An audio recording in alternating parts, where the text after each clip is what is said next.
Tu le sais que c'est pas de même qu'on le sent, hein?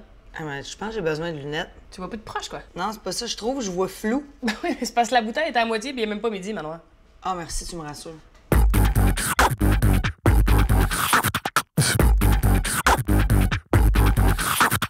Bonjour tout le monde! Aujourd'hui, à boire avec les grandes crues, on vous parle d'étiquette. Hey, moi, je suis rodée, j'ai suivi un cours. Non, Ève, pas l'étiquette de comment déguster un vin, c'est l'étiquette sur la bouteille. Ah, j'ai pas suivi le bon cours. Visiblement, non.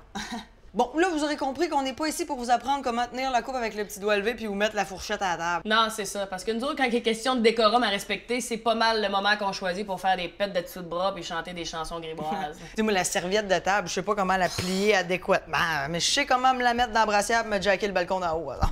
Tu me montres ça?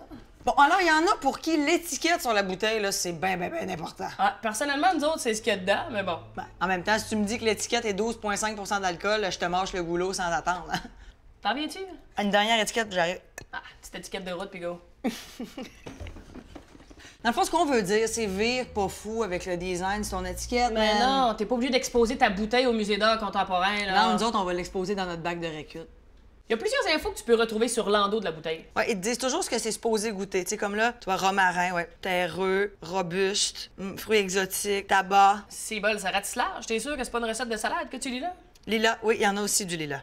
Sur l'étiquette aussi, tu peux souvent lire avec quel repas accompagner ta bouteille. Comme par exemple, ça va dire idéal pour accompagner les fruits de mer, le porc, les soirées qui commencent bien. Oui, d'ailleurs, ça peut être triste des fois, là, ce qu'on peut lire derrière les étiquettes. Genre, il essaie de t'embarquer dans ton projet comme idéal pour les soirées terrasses, entre amis, à 24 degrés Celsius avec ton chum Johan qui porte un polo rouge. Regarde, ça a l'air bien le fun, mais moi, si je décide d'aller à boire tout seul dans le fond de mon bain, ben ça va être ça. Ouais, fait que vis ta soirée puis on va vivre la nôtre. Dernière info utile à poigner sur l'endos des bouteilles, c'est les informations sur la région d'où proviennent les raisins. En fait, il va toujours avoir 2-3 lignes là, disant « Alors, cette vigne a poussé au soleil chaud de la Toscane, ce qui donne un éclat éclaté et vitaminé sur les tags. » C'est le fun de savoir dans quel sol pousse ton fruit, mais t'es pas obligé de nous calculer l'axe de l'inclinaison de la montagne sur laquelle évolue la vigne dans un angle obtus de 23 degrés nord pour donner aux fruits une altitude, là. Hey, regarde, si t'as toujours voulu devenir poète puis que t'étais pourri, puis là, tu t'es ramassé à l'étiquetage de vin de dep, s'il te plaît, slack ces grandes envolées puis fais juste nous mettre en gras le pourcentage d'alcool, s'il te plaît, merci!